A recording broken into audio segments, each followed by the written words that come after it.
sida aan wada ogsoonahay waxaa jira kooxo dabaqoodhiya oo u adeega ciidamada gumaysiga Itoobiya haddaba xarunta dhexe ee jabhadda wadaniga xoreynta Ogaadeniya ayaa waxa ka soo baxay bayaan cafis loogu fidinayo guud ahaanba dabaqoodhiga ku xiran ciidamada wayaanaha waxaana bayaankaasi inoo soo koobaya wariye Cabdinuur Sheekh Maxamed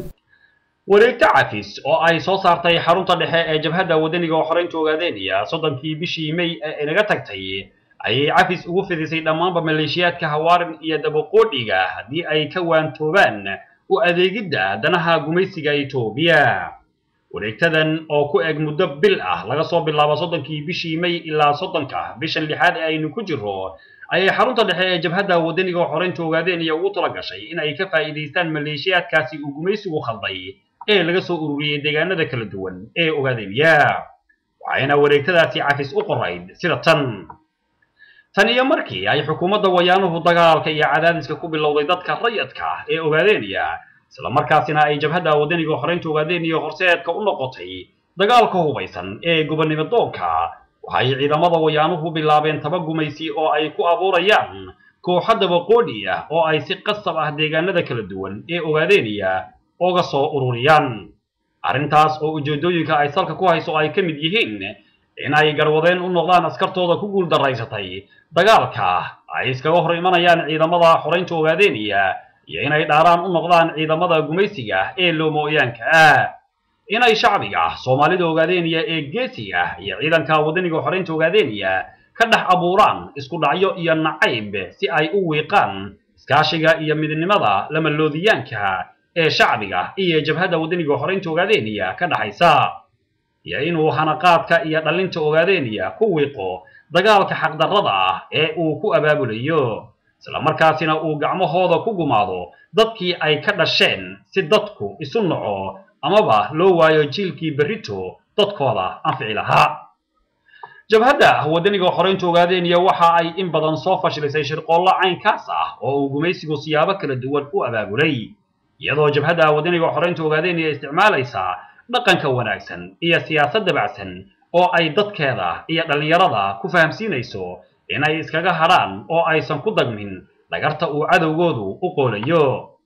jabhadda wadaniga xoreynta Ogaadeniya jawxo oo kaashanaysa shacbigeeda mididka waxa ay ku guuleysatay in ay fashiliso istiraatiijiyadihii gumaysiga ee ahaa la fagari iyaga la isku jabiyaa in badan oo uu gumaysigu carbiyayna waxa boogadhay u noqotay baaqiyo iyo nasteexooyin ay jabhadda wadaniga xoreynta Ogaadeniya dadaal dheeri ah ku bixisay oo ay si lex jeclo leh u gaarsiisay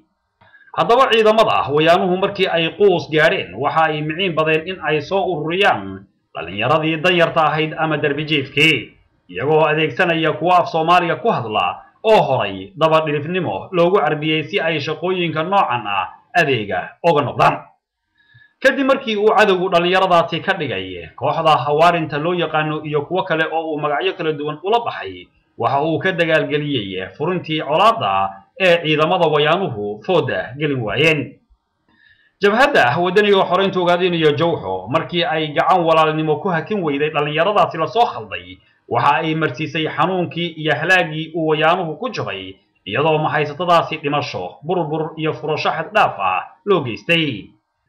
jabhadda wadaniga xoreynta Ogaadeniya oo aan marnaba raalli ka ahayn dhimashada walaalahooda gumaca la isaga soo dhigay waxa ay wali ku taagan tahay dhabadii naxariista ee horay looga bartay si waxa magaratada Hawaarinta iyo inta uu cadowgu khaldayba ay uga badbaadiso holaca uu cadowgoodu gelinayo haddaba xarunta dhexe ee jabhadda wadaniga xoreynta Ogaadeniya waxa ay bayaankeedan fariin iyo baaq cafis ugu fidinaysaa dhammaanba kooxaha maleeshiyaadka Hawaarinta iyo dabaqoodhiyiinta kalaba iyadoo fursadan cafiska ay marar badan oo hore ka faa'iideysteen muwaadiniin uu gumaysigu soo khalday cafiskan ay xarunta dhexe ee jabhadda wadaniga xoreynta Ogaadeniya ka soo baxay 30 bishii May ee inaga tagtay waa toddobaad ka hore ayaa waxaa dhammaan kooxaha dabaqoodhiga loogu baaqayaa in ay fursadan saamaxaada ka faa'iideystaan cafiskan oo waqtigiisu yahay laga bilaabo 30 bishii May ilaa 30 bishan Juun ee aynu ku jirro waxa ay xarunta dhexe ee jawxo u damaanad qaadaysaa in ciddii dambiga ay ku jirta ka soo hadha ama isu soo dhiibtaaba ciidamada qalabka sida ee xoreynta Ogaadeniya aan loo raacan doonin wixii eed ahayd ee uu horay ummadiisa uga galay lana gaarsiinaya si nabadgelyo ah deegaanadii markii horeba laga soo qasbay ودمينتي حرونتا دحه ee Jowxo oo halka ay ka soo baxday wareegtadan cafiska waxa ay kuwa khaladkooda ka hari waaya kana faa'iideysan waaya fursadan saamaxada u sheegaysa in ay la kulmayaan cawaaqib la mid ah kii saaxiibadoodii la marsiiyay oo aan loo naxariisan doonin waxaana dhageystayaal wareegtada cafis ee ka soo baxday xarunta dhexe ee Jowxo ku saxiixan gudoomiyaha xarunta dhexe ee Jowxo ahna gudoomiyaha hoggaanka arrimaha diinta iyo cadaaladda si hore Sulub Cabdi Ahmed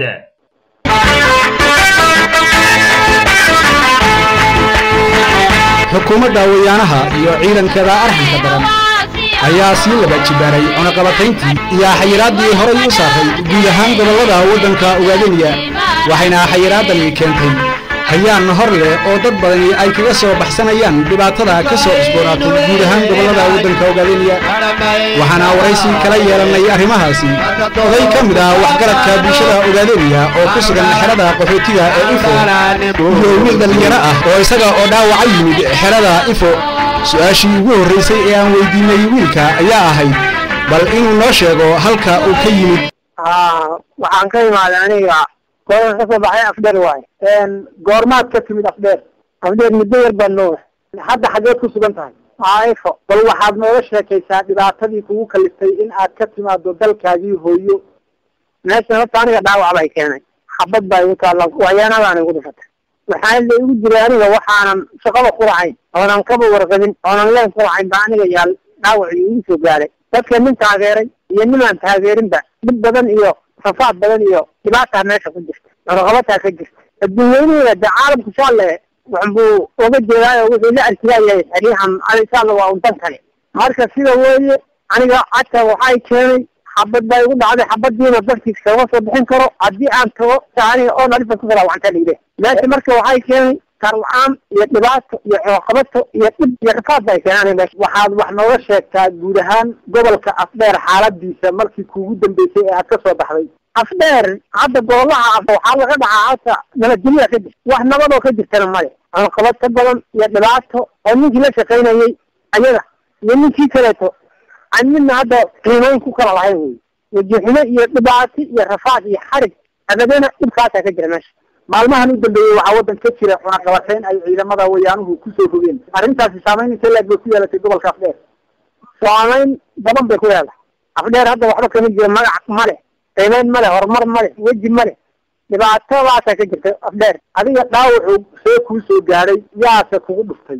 saan ku dhaawacda aniga nin iska reebaadaan ahaa aniga nin reebaadaan ahaa wax ka shaqaysan aniga geel iyo xoolaan sida khaalisanay marka waxaa leeyahay waxaad la shaqaysaa qoladan oon alif baad la shaqaysaa caanahana waad xageed joogtay markay xabadda kugu dhacday xagga daaqarka horkiisa joogaan xeryaha qaxootiga markaa timid ma heshay daawo iyo wax xabadii kugu soo dhacday kaa soo bixiyo hay'adda ay soo qaabishay halkan waa lay keenay xabadiina in laga bixiyaa rajayn